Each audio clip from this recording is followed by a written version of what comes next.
एक बड़ी ही महत्वपूर्ण घटना मैं आपके साथ शेयर करता हूँ पास्टर चार्ल्स स्पर्जन और जॉर्ज मुलर की। 19वीं सदी में पास्टर चार्ल्स स्पर्जन इंग्लैंड के लंदन में बहुत ही मशहूर प्रचारक थे। बहुत बड़ी सेवकाई वो कर रहे थे और अपनी पास्टर सेवकाई के साथ ही साथ वो कुछ अनाथालयों को भी चला रहे थे। फिर वो एक दिन डिसाइड करते हैं कि वो ब्रिस्टल शहर में जाएंगे, वहाँ पर अपने अनाथालयों के लिए कुछ फंड रेज करेंगे क्योंकि इन्हें काफ़ी ज़्यादा ज़रूरत पड़ रही थी। तो वो 7 दिन का टूर प्लान करते हैं, ब्रिस्टल शहर में जाते हैं, वहाँ पर मीटिंग्स करते हैं, प्रचार करते हैं, लोगों से बात करते हैं और पूरा 1 सप्ताह वहाँ पर रहते हैं।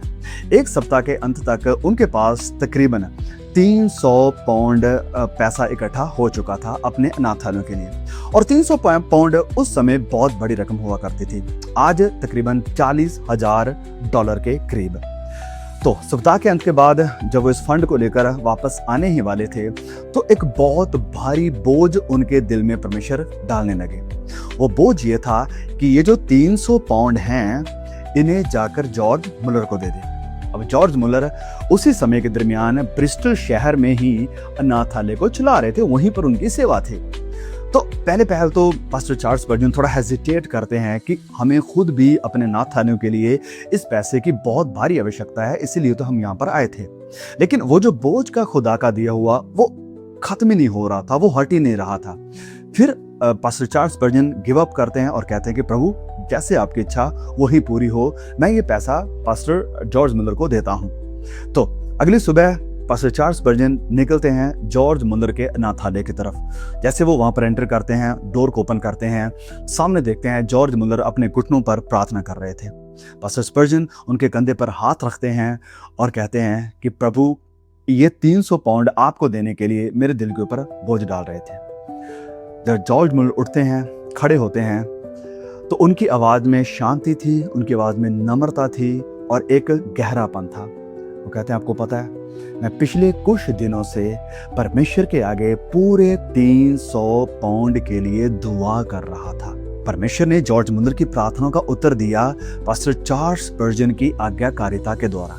लेकिन बात यहीं पर ख़त्म नहीं होती। जब पास्टर चार्ल्स स्पर्जन वो 300 पाउंड देकर वापस अपने शहर लंदन आ जाते हैं, अपने ऑफिस में एंटर करते हैं, तो ऑफिस में आते ही उन्हें टेबल पर एक एनवेलप दिखाई देता है। उस एनवेलप के ऊपर किसी का नाम नहीं, किसी का एड्रेस नहीं, किसी का कोई अता पता नहीं, बस ये लिखा हुआ था कि स्पर्जन के अनाथालय के लिए ना। जैसे ही वो उस एनवेलप को ओपन करते हैं उसके अंदर पूरे 300 पाउंड उनको मिलते हैं। स्पर्जन बहुत खुश होते हैं कि परमेश्वर वाकई वफादार है अगर हम उसकी अधीनता करते हैं तो। सिर्फ यही नहीं, जब वो अंदर पॉलीथीन में देखते हैं, उस एनवेलप में देखते हैं, तो वहाँ पर कुछ शिलिंग्स थी। शिलिंग्स कुछ कॉइन होते थे जो उस वक्त इंग्लैंड में, यूके में चलते थे। उनकी वैल्यू तकरीबन $2200 के करीब थी। साथ में उनको वो भी मिलता है।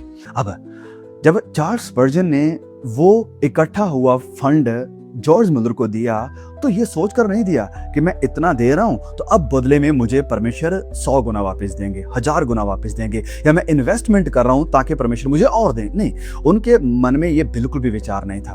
उन्होंने तो बस जो परमेश्वर ने बोझ डाला था वो दे दिया, ये जानकर कि खुदा चाहता है कि ये शायद सबसे बेस्ट सेवा, बड़ी सेवा है, तो इसलिए मैंने कर रहा हूँ। उन्होंने ये नहीं सोचा था, ये नहीं मांगा था कि बदले में मुझे इतना चाहिए या बदले में मुझे इतना मिलेगा। उसने आज्ञाकारिता करी उस बोझ की।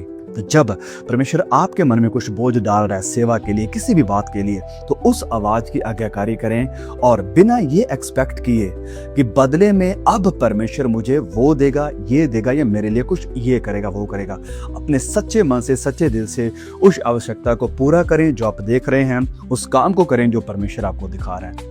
आई होप कि आपने कुछ सीखा होगा स्टोरी से। God bless you. इसे शेयर जरूर करें। I will see you all again. आमीन।